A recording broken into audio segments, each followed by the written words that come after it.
One of the things that I find fascinating about this business, this affiliate opportunity with SFM, is something that produces a passive income. And what does that mean? Well, what that means is that once you get this business rolling and you get things going and you start the marketing and you start getting inquiries coming in, you find that as a consequence of that, some of those people that make the inquiries want to buy the products and services. Why? Because they're valuable, and they can see that by buying those products and services, how they can actually improve their businesses and the way that they're doing what they need to do to be successful.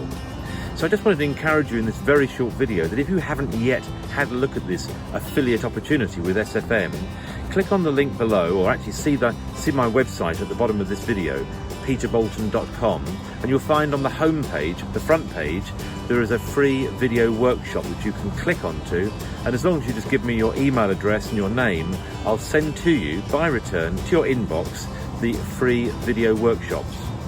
I think there's 5 in total, and you normally get 1 per day delivered to your inbox. And what you'll find there is a brilliant introduction, very professionally put together by Stuart Ross, who's the founder of the business, which helps people to understand why marketing online and starting your own online business can be so valuable.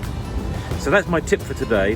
Have a look at the free video workshop, which is on my website at peterboulton.com, and see whether it's a journey that you'd like to embark on as well, to increase your income and to learn more about digital marketing and running an online business. Okay, have a great day.